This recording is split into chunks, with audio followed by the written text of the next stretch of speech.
ನನ್ನ ಸಮಸ್ತ ಪ್ರೀತಿಯ ಕನ್ನಡಿಗರ ಕುಟುಂಬಕ್ಕೆ ಈ ನಿಮ್ಮ ಪ್ರೀತಿಯ ಮಾಡುವ ನಮಸ್ಕಾರಗಳು. ಗುಡ್ ಮಾರ್ನಿಂಗ್ ಹಾಗೂ ವೆಲ್ಕಮ್.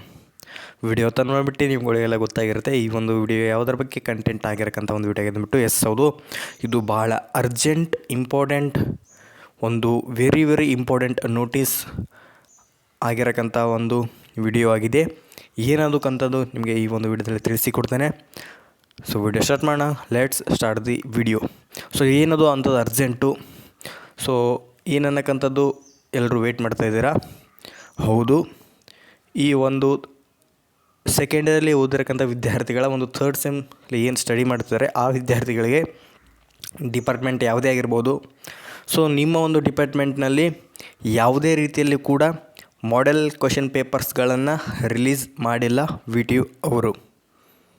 ಸೊ ನೀವು ವೆಬ್ಸೈಟಲ್ಲಿ ಕೂಡ ಹೋಗಿ ಚೆಕ್ ಮಾಡ್ಬೋದು.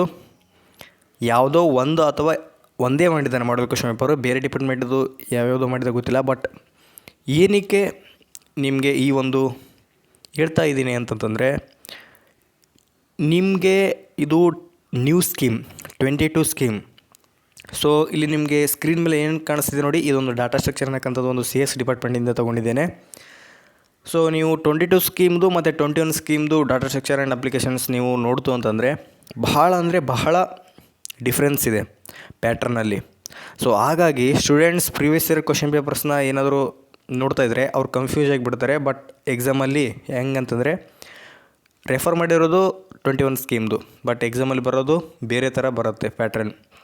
ಸೊ ಹಾಗಾಗಿ ನಿಮಗೆ ನಿಮ್ಮ ಒಂದು ಎಕ್ಸಾಮ್ ಕ್ವೆಶ್ಚನ್ ಪೇಪರ್ ಸಬ್ಜೆಕ್ಟ್ದು ಎಕ್ಸಾಮ್ ಕ್ವೆಶ್ಚನ್ ಪೇಪರ್ ಹೇಗಿರುತ್ತೆ ಅಂತ ಗೊತ್ತಿಲ್ಲ. So VTU model question paper release ಮಾಡಿಲ್ಲ.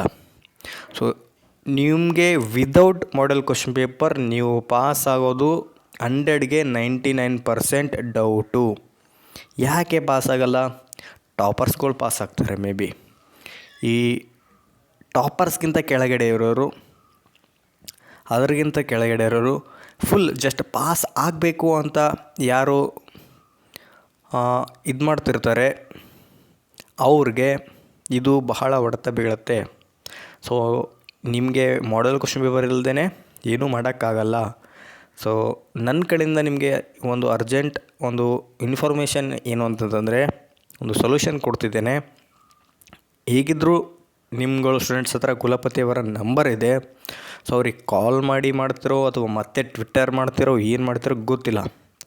ಬಟ್ ನೀವು ಪಾಸ್ ಆಗಬೇಕು ಅಂತಂತಂದರೆ ಈ ಥರ್ಡ್ ಸೆಮ್ ಸಬ್ಜೆಕ್ಟ್ಗಳು ನಿಮಗೆ ಮಾಡೆಲ್ ಕ್ವೆಶ್ಚನ್ ಪೇಪರ್ ನೆಸಸರಿ ಇದೆ. ಪ್ಯಾಟ್ರನ್ ಚೇಂಜಸ್ ಇದೆ, ಅದಕ್ಕೆ ಹೇಳ್ತಿರೋದು. ಪ್ರೀವಿಯಸ್ ಇಯರ್ ಕ್ವೆಶನ್ಸ್ಗಳಲ್ಲಿ ಕ್ವೆಶನ್ ಥರ ಬೇರೆ ಪ್ಯಾಟ್ರನು, ಇದು ಇರೋಕ್ಕಂಥದ್ದು ಬೇರೆ ಪ್ಯಾಟ್ರನು.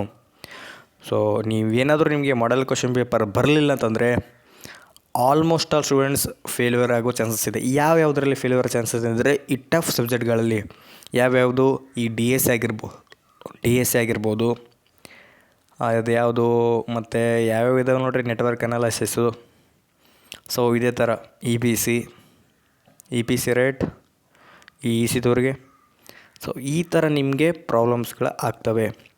ನೀವು ಮಿಕ್ರೋ ಸಬ್ಜೆಕ್ಟ್ಗಳು ಮಾಡೆಲ್ ಕ್ವೆಶ್ಚನ್ ಪೇಪರ್ ಇಲ್ಲಾರದೆ ಏನೋ ಪಾಸಿಂಗ್ ಮಾರ್ಕ್ಸ್ ಹಾಗೆ ಹೀಗೆ ಎಫರ್ಟ್ ಹಾಕಿ ಮಾಡ್ಬೋದು. ಬಟ್ DSA ನೆಟ್ವರ್ಕ್ ಅನಾಲಿಸಿಸು ಇದು ಹೈಲಿ ಇಂಪಾಸಿಬಲ್. ಸೊ ನಿಮಗೆ ಮಾಡೆಲ್ ಕ್ವೆಶ್ಚನ್ ಪೇಪರ್ ಬೇಕಂತಂದರೆ ಒಂದು ಮತ್ತೆ ಯೂನಿಟಿ ಮಾಡಿ, ಲಾಸ್ಟ್ ಟೈಮ್ ಹೇಗೆ ಮಾಡಿದ್ರಿ ಅದೇ ಥರ ಮಾಡಿ ಮಾಡೆಲ್ ಕ್ವೆಶ್ಚನ್ ಪೇಪರ್ನ ರಿಲೀಸ್ ತೊಗೊಳ್ಳಿ, ಅದನ್ನು ರೆಫರ್ ಮಾಡಿ. ನಿಮಗೆ ಪಾಸ್ ಆಗಲಿಕ್ಕೂ ಕೂಡ ಈಸಿ ಆಗುತ್ತೆ. ಪ್ಯಾಟ್ರನ್ ಯಾವ ಥರ ಬರುತ್ತೆ ಅಂತ ಕೂಡ ಈಸಿ ಆಗುತ್ತೆ. ಮಾಡ್ಯೂಲ್ 1ನಲ್ಲಿ ಫಸ್ಟ್ನೇ ಮೇನಲ್ಲಿ ಅಂದರೆ ಕ್ವೆಶ್ಚನ್ ನಂಬರ್ 1ನಲ್ಲಿ ಯಾವ ಪಾರ್ಟಿಂದ ಕೇಳ್ತಾರೆ ಅಂತ ಗೊತ್ತಾಗುತ್ತೆ. ಕ್ವೆಶ್ಚನ್ ನಂಬರ್ 2 ಯಾವ್ದು ಕೇಳಬೇಕಂತ ಗೊತ್ತಾಗುತ್ತೆ. ಸೊ ಆಗ ಗೊತ್ತಾಗದಾಗ ನೀವು ಓನ್ಲಿ ಕ್ವೆಶ್ಚನ್ ನಂಬರ್ 1 ಫಾಲೋ ಮಾಡಿದ್ರೆ ಅದೇ ಟಾಪಿಕ್ಸ್ ಓದಿದರೆ ಸಾಕು, ಅಥವಾ ಕ್ವೆಶ್ಚನ್ ನಂಬರ್ 2ನ ಟಾಪಿಕ್ಸ್ ಓದಿದರೆ ಸಾಕು. ಯಾಕಂದರೆ ಕ್ವೆಶ್ಚನ್ ನಂಬರ್ 2 ಅಲ್ಲಿ ಕ್ವೆಶ್ಚನ್ ನಂಬರ್ 1 ರಿಮೈನ್ ಟಾಪಿಕ್ಸ್ಗಳನ್ನು ಕೊಡ್ತಾರೆ. ಸೊ ಇದು ಯಾವ ಥರ ಪ್ಯಾಟ್ರನ್ ಈ ಥರ ಅಂದ್ಕೊಂಡಿದ್ದೀನಿ ಗೊತ್ತಿಲ್ಲ. ಸೊ ಹಾಗಾಗಿ ಒಂದು ಮಾಡೆಲ್ ಕ್ವೆಶ್ಚನ್ ರಿಲೀಸ್ ಮಾಡ್ಕೊಳ್ಳಿ, ಚೆನ್ನಾಗಿ ಓದಿ. ಇಲ್ಲಾಂತಂದರೆ ನೀವು ಭಾಳ ಸಫರ್ ಆಗ್ತೀರಾ, ಪಾಸ್ ಹಾಕೋದು ಡೌಟ್ ಆಗುತ್ತೆ. ಸೊ ಇದು ಒಂದು ಇಂಪಾರ್ಟೆಂಟ್ ನೋಟಿಸ್ ಆಗಿರೋಕ್ಕಂಥದ್ದು. ಏನು ಮಾಡ್ತಾರೆ ಗೊತ್ತಿಲ್ಲ, ಒಟ್ಟು ಏನಾದರೂ ಮಾಡಿ ಚೆನ್ನಾಗಿ ಓದಿ. All the best. Thank you. Have a nice day.